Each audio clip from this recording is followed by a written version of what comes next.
We are back with our breaking news coverage of the 6 hostages found dead in Gaza by Israeli Defense Forces. Now, according to the Israeli Defense Force, the hostages are believed to have been killed shortly before they were found. Joining us now is Jeremy Bash, former chief of staff at the CIA and the Department of Defense. Jeremy, thank you for getting up early with us this morning on this breaking news. I want to go to this point that we know from the Israeli media, given autopsies, that the hostages, the bodies that were recovered, were killed. The people were killed shortly before the troops got to them, the Israeli Defense Forces, which, as Michael and I were just discussing in the break, suggests that they were killed intentionally because Hamas knew they were coming to be rescued. What kind of conversations are happening now, do you think, given your experience within the federal government? Obviously, CIA Director Burns has been lead on the negotiations for the ceasefire in consultation with Secretary Blinken, the president, vice president, so on and so forth. But does this complicate the matter here? And are they working to gather more information, you think, given your experience?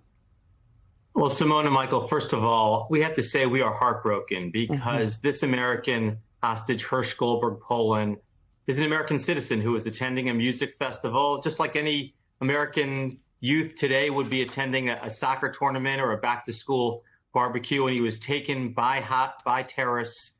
His arm was blown off. He managed to somehow survive that gruesome wound, and he survived 11 months in captivity. And his parents, John Poland and Rachel Goldberg Poland, who I know personally, who so many have worked with, they've been advocates on the world stage. They've met with President Biden. They met with Vice President Harris. They've met with world leaders, the Pope, leaders from around the world to basically plead, please let these hostages go. And Hamas could end this right now by letting these nearly 100 hostages go. To answer your question directly, Simone, I think it's full steam ahead to try to get a ceasefire deal. I don't think any discovery of additional hostages who have been murdered by Hamas really changes the equation. The United States wants a ceasefire.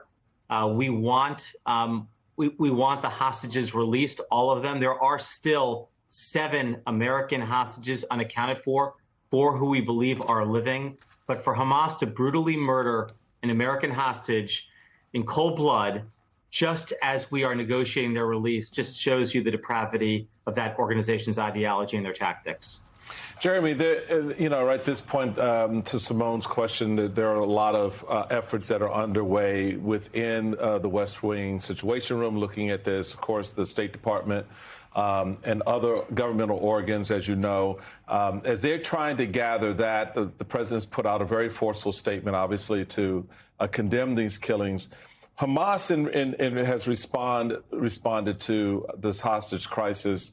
Dr. Bassem Naim, member of the Political Bureau of Hamas in Gaza, noted, quote, if President Biden is concerned with protecting human life, regardless of his nationality or religion, he must exercise his powers and use his tools to stop the aggression, immediately and force Netanyahu and his fascist government to sign a ceasefire, which he seeks to disrupt every time, either by committing horrific massacres or adding new conditions. They're the ones who just killed 6 individuals because, as Simone noted, they were about to be rescued. How do these actions complicate this effort towards a ceasefire, which, to be honest, has been languishing back and forth between, Israel and Hamas, and the U.S. trying to push this ball forward?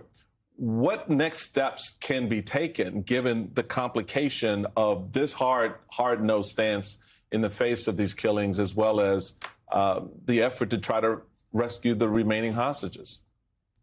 Well, an event like this makes it even more urgent to get the rest of the hostages out. And I think that will require everybody from President Biden to Prime Minister Netanyahu to the leaders of Egypt, Jordan, Qatar, and anybody who has influence over Hamas to triple their efforts to get these hostages out, including the 7 Americans who remain. But look, I think it does in some ways bolster Netanyahu's argument that these are terrorists, they're going to kill our people in cold blood, and so we can't really negotiate with them. And just as we're about to put our hands on them and rescue them, whether through a negotiation or through a special operations raid, they're going to put a bullet in the back of the head of these terrorists.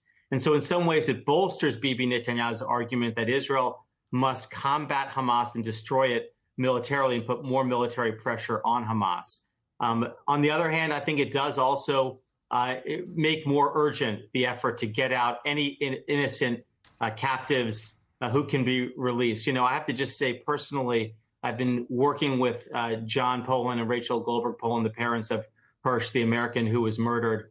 And, I really believed in my heart of hearts that this was going to have a happy ending. I believed he was going to be released. There were so many efforts underway, so many people of goodwill across the world, including from the Arab, from the Palestinian, from the Muslim world, who actually came to us and said that they wanted to work on the release of hostages.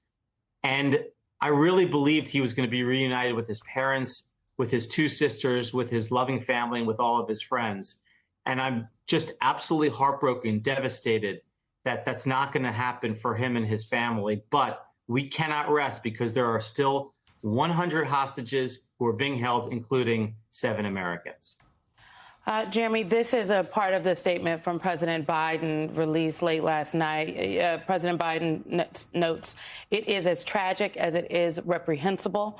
Make no mistake, Hamas leaders will pay for these crimes, and we will keep working around the clock for a deal to secure the release of the remaining hostages.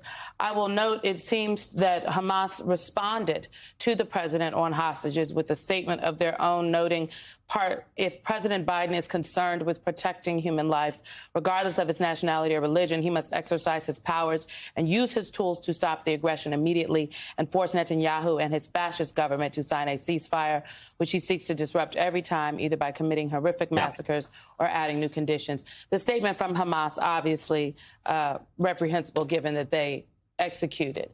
Reportedly, it seems as though these people who literally were living their lives and have been abducted and taken into captivity. You've been working with the family. Have you spoken to John and Rachel late last night, this morning? And if so, what can you tell us about how they're doing? Yeah, well, Simone, thank you for saying that statement is reprehensible, because it is. And I did speak to John and Rachel yesterday morning. Actually, I have to say, even as early as yesterday morning, Saturday morning, they were still working different angles, opportunities, points of leverage, including with U.S. government officials, to see how they could get their loved one, Hersh, as well as the other hostages, released. And it was only late in the afternoon that I reached out to them, and they did confirm to me, Rachel confirmed to me, that they were waiting to hear about the identification of certain remains that the IDF had identified. And she just said one word to me. She just said, pray. And of course, that's what I did all night long. And then about 11:15 p.m., late last night, Eastern time, she sent one line to me by text, which is Hebrew. It said, Baruch Dayan Ha'emet, which is, blessed are you, O Lord, who is the judger of truth. And that's the statement that people say to each other when they've heard the news of somebody passing. And so she was saying to me that her beloved Hersh had passed. And, I don't need to tell anybody here. Everybody can imagine themselves in the situation of seeing their own child abducted, surviving devastating wounds, and being held in tunnels at gunpoint for 11 months, starved, tortured, beaten, and working around the clock, because, of course, it wouldn't defy the laws of physics to release this person. It's just the fact that evil people were holding him, evil people who were not being held accountable by the world community, by powers in the world, whether they were from the United States, Israel, the Arab and Muslim world. They were not being held accountable.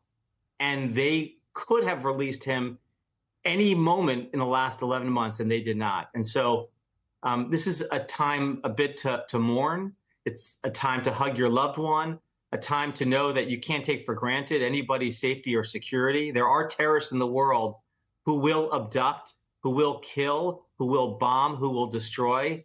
And I think it's a time for the United States and our allies and partners to close ranks and take the fight to terrorists. and redouble our efforts to get these hostages out and create security and peace for all people, Israelis, Palestinians, and people all around the world. Well said. Jeremy Bash, thank you very, very much for your time this morning. And our hearts absolutely go out to all of the families, especially John and Rachel, in this time. We will be right back, folks.